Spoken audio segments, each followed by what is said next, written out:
right, I'm heading down to Gettysburg to the big Civil War show down there that's going to be this weekend.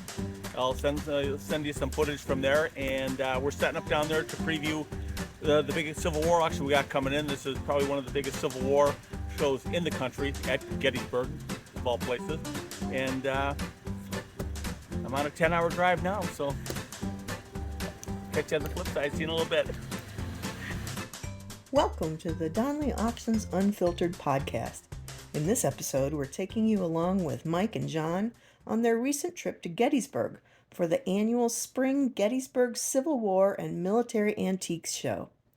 Beyond experiencing the incredible array of artifacts and connecting with fellow enthusiasts from across the country, their main mission was to share exciting news about our upcoming Civil War auction on May 3rd. They were there to give a sneak peek at some of the exceptional pieces that will be available and to invite everyone to participate, whether in person or online. But first, they did a little sightseeing. Standing in Gettysburg, it was impossible not to feel the weight of history. So many lives were forever changed on that ground. One of those stories, a particularly poignant one, is about a young man named George Sprague. It's his personal story, a tangible piece of his experience at Gettysburg that we're incredibly honored to be presenting in our upcoming Civil War auction on May 3rd. It's a collection directly from his family, the Civil War named Gettysburg Sprague Lot, and it offers an incredibly intimate glimpse into the life and final days of a soldier who fought and ultimately succumbed to his wounds right there in Gettysburg. Okay, we're at the entrance to the Gettysburg National Cemetery where Lincoln gave the Gettysburg Address. If you want to pan that way, you can see the entrance gates and everything there. And this was the National Cemetery, again, where he would they'd come to dedicate the cemetery, and he gave the address on November 19th, 1863.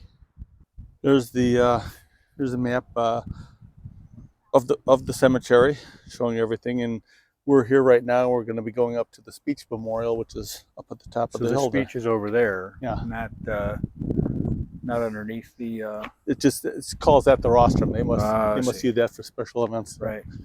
Okay, we're actually at the spot, or near the spot where Lincoln gave his address right now, and the sign says "Silence and Respect." So I don't want to do too much filming here, but this is the actual monument now of. Near the area where he gave his speech. And this being the National Cemetery, there's not only Civil War soldiers that are buried here. As you can see, we're in a section now where there's a lot of World War I veterans buried here too. And I'm sure there are sections for some of the later wars and stuff too. And if you can see in the distance there, that's the McDonald's that we had breakfast at this morning, overlooking the cemetery. That McDonald's has definitely a historic view. Yeah, probably one of the most historic views that McDonald's has. Yeah, and there's a laundromat right next to the KFC, I think, over there. And Lincoln Links, and miniature golf course. Yeah, Lincoln Links. Look at this classic oak tree here. Wow. Is this thing classic or what, with the hollowed out hole in the thing? Huh. Here, hold my feet. You know, these are probably witness trees here. You know, as far as here's a sign here. What does it say? Oh, Robert E. Lee planted this tree. No, it's not an oak. It's a sweet gum. It's a sweet gum. Well, there's a cucumber tree. Okay, really? That's what it says. You sure it's cucumber tree? Look at these weird seeds that this thing drops. This is huge. This most definitely had to have been here next week on Nature. You know, in national parks, you're not allowed to even pick up leaves off the ground and such like that and take them with you. You are not. They'll ask you to leave. So that's why I threw the acorn back. I'm not taking anything from the national park. No federal crimes were committed on these grounds. It's a beautiful cemetery, and it really is. It really is something. We're at the Gettysburg Museum here, and we just went through the cyclorama and museum display, I guess, and so we came across a really neat case, and Mike noticed that. Well, Mike, what do you see here? Well, this is very reminiscent of the Wild West town Lincoln assassination cabinet with a lot of the same type of artifacts in it. So it's kind of funny to see it because it's so similar to the display at the Wild West town of the artifacts. Isn't there a similar one? Oh yeah, at the Wild West? Yeah, we have the handbill for the from the Ford's Theater that night. We have the lithograph of the assassination. I mean, it's displayed and tells the story pretty much the same way. And again, if you are anywhere near Gettysburg ever, make a day or two stops for this museum. It is just unbelievable. Never seen anything like it. Really well done too, wouldn't you say? I agreed. Yeah, it's just unbelievable. Agreed. Okay. All right, hi, I'm Mike Donley here. We're at Gettysburg Battlefield. This is the monument to the 13th Massachusetts Volunteer Infantry, which George Sprague was with Company K. This is where he was wounded on July 1st. This is what's referred to as the one of the early skirmishes in the battle is at Oak Ridge. Now they had come into town earlier that day without knowing that the battle was going to take place. I guess really nobody knew what was going to ensue over the next few days. They were held in town and then moved to was it Cordori's farm for a while, and then from there they were moved over to the seminary. They started hearing firing up to the north, and the unit was moved up to Oak Ridge, where they encountered the Confederate soldiers coming at them. Oak Ridge was very early on, and in the battle. So this is the actual area that we're looking at right now, where George Sprague was wounded. He lay here for 2 days. He was shot on July 1st, and he laid here for 2 days before he was taken to the hospital. Actually, on July 1st, he writes in his diary, shot through the arm and chest. On the 3rd, he writes, still on battlefield, our wounds untreated. So it wasn't until actually the 4th that he was taken from the battlefield. It was when the Confederates were retreating, and he was issued the battlefield pardon, which is part of the auction, the rare battlefield pardon. In fact, we were just at the Gettysburg Museum, and they do not even have a pardon there. They talk about the pardons that were issued, but they don't even have one, so they're very rare. So he laid here on the battlefield, and then was taken into town after the Confederates retreated, and his wounds were treated there, where he died on the 15th. 13th Mass Inf. There we go. So 13th Mass Infantry left.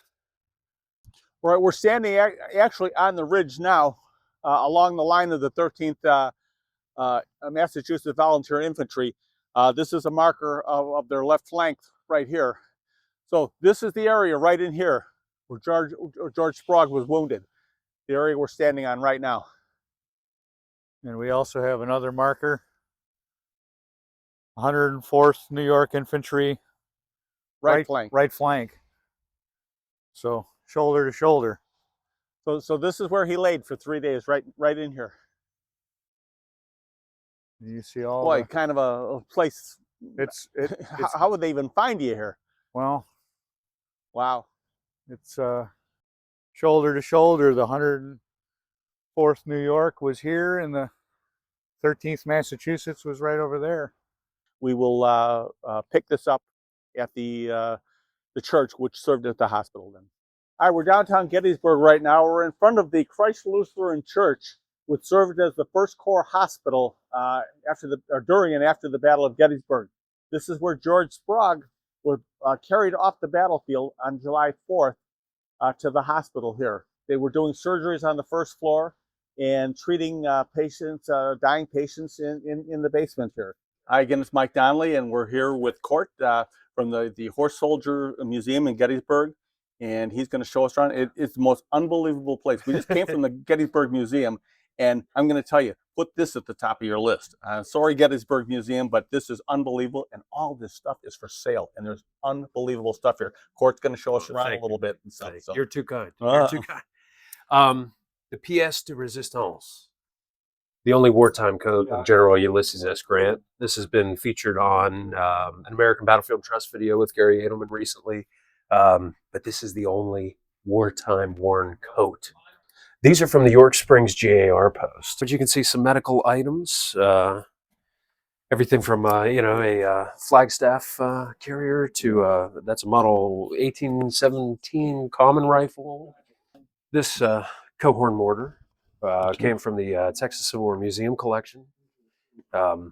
It's a nice piece. It also kind of pairs well with that Columbiad outside, which is an 1863 Tredegar made cast gun that was part of the coastal defenses of South Carolina. This is neat. This is, I believe, a hospital steward's backpack with all original contents, including labeled bandages, suture needles and thread.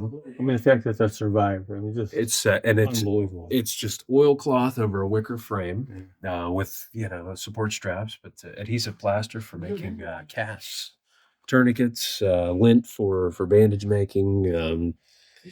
Basically, animal fat lotion for wound healing. And this is all they could do. This was it. This was the pinnacle of medicine right there. Yeah, at least in the field. Yeah, But I learned recently that, and this surprised me. If you weren't shot in the abdomen, your survival rate, the survival rate of Civil War hospital was 80%. Wow. They just whack the arms and legs off, though. Yeah, exactly. Here we are at the Dollar General, and as you can see, my shoe is coming apart here. Oh. So I'm here at Gettysburg. I'm falling apart, so we can get some glue. all right, so I've decided to go with the T-Rex tape because, as John pointed out, it shows on the it fixes exactly what I got there. So we'll give you an update on this as we try it.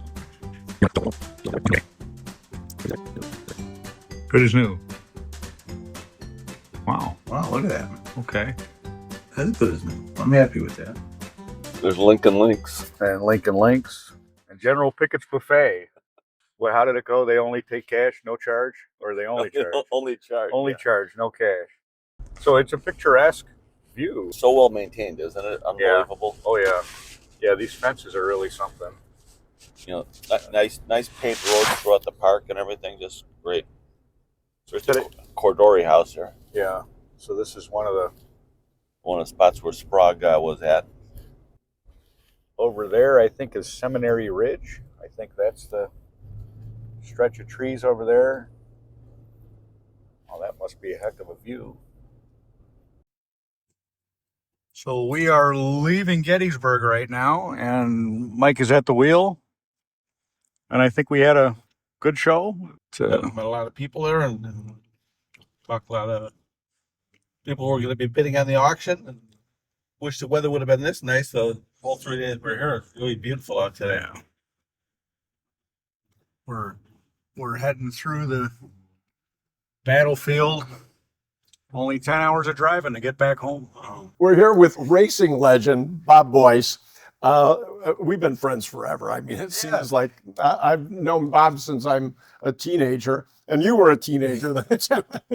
but again, Bob is well known in the racing field and everything. But he came today because you're into everything. I mean, you collect not only automobiles and racing memorabilia and everything, but you're a big military collector, which is how I got to know you years and years ago. And what have you got for us today? You brought this for our Civil War auction. Right. It's a reasonably rare cavalry sword. It was made by Millard in New York, 1861. What we're looking at here is something that was used at the start of the Civil War, not at the end. 1861. We were just talking about that. How many people bring us stuff dated 1865? Well, probably never saw the Civil War. That's the end of the war. So you want stuff dated 1861, 1862, 3. Right, at the start. Tell us about how you got started in racing, just real quick. I mean, everybody'd like to know that. I didn't want to work for a living. So I started racing at O'Hare Stadium. I found out that it was kind of a nice sport. I won a couple of championships. We started building cars, and I ended up doing a lot of work for NASCAR. And you're truly as well known manufacturing frames. Wasn't that your big thing? Was manufacturing racing frames? I formed the business in 1971 building cars. We built short track stock cars, and in the end, after we started serial numbering them, we built over 500 cars, and mostly for the Midwest. A lot of them went all over the country. Even built one for the Washington State Prison for the High Waller Club. So, yeah. So, in reality, it just turned into a good business. It was a niche business. Other people got involved in it later on. I stayed in the racing. I'm considered to be, I'm in the Hall of Fame over here. Well, I couldn't believe, I've got to say, we went, was that just last year when we were at the Indy 500 at the racetrack? Yeah. So we go to Indy, and I'm just with Bob, and we're just walking around, and all of a sudden everybody's recognizing him, and it was just so cool to be there with you. I was surprised at how well known you are. Everybody was like, "Oh my God, there he is!" Yeah, and I didn't owe him any money either. So at any rate, we've been fortunate here to have Bob with us for years, both buying and selling. But we've sold cars for you and all kinds of military relics, and I've done very well with your auction. Appreciate that. So continued customer and good friend, and thanks for stopping by today and being on our podcast. Not a problem. I hope you can sell this. Okay. Yeah. So remember, when you're bidding on this sword, we'll mention you're also buying racing history. My grandfather will be happy.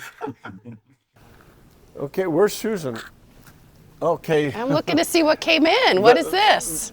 These came in the middle of the night, so we're going to unwrap right now, and see what all we've got. Three nice Nickelodeons here. Okay. Wow. Okay. I would love to hear the story how these came out of the house. No, I don't think you want to know. Okay, here we have a beautiful Seabird G Nickelodeon. You'll see more of this in a few minutes. Wow. As we rebuild, putting the leaded glass doors back on it and everything. So, okay, so we got a Seabird G. Let's see what else we've got. Look how nicely packed they did it with these on the edges. That was good. Yeah. Our guys pack well. Dun, da, da, da. Okay. Let's get that down too, yeah. Pretty exciting. I know. Ready? Set. Aha. Aha. Nice Wurlitzer. I don't know where the top is. Okay, it's got the Wonderlight on it. I believe this is a CX. We'll look Have that more up in a few information on that. minutes. Look how because, good again, job packing, guys. you'll see these put together in a few minutes as we complete the unpacking. But 2:30 in the morning, oh my God. Yes. It, We were here for it. oh my God. And a nice What is it? Koinola X with again, a beautiful leaded front I love being able to see the mechanics on the inside. over here. So Normally we don't get to see that. So yeah, so more merch. Oh, that was good. All right. Couldn't I Look what's underneath here. play any more for us? Oh my gosh. So again, restored machines, older restorations.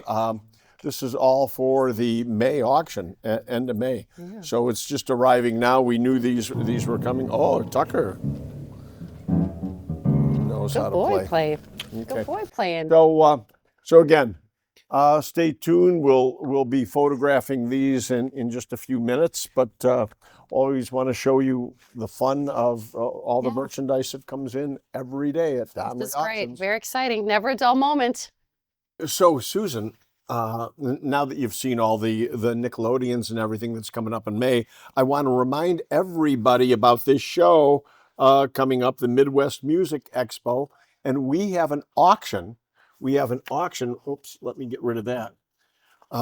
We have an auction the Thursday before this show. This show is kind of cool. It's not kind of cool. It's real cool. Wouldn't you say? Very cool. It's at the Hyatt Regency in Schaumburg, and it is actually the show that my family started back in 1974. It's still running, and don't miss that. Phonographs and music boxes and everything, but we are running our auction on Thursday. On Thursday the 26th, yep. Doors open at 8 a.m. 8 a.m. And you can come out and preview on Wednesday, the day before. Always, yeah. Yep. If you buy at our auction and you're buying online, we will deliver your merchandise to the phonograph show in Schaumburg. Right? No, that's what I call service. Perfect service. So for now. All right, another fun day at Donley Auctions. I'm Susan. I'm Randy Donley. And we'll see you at the auction.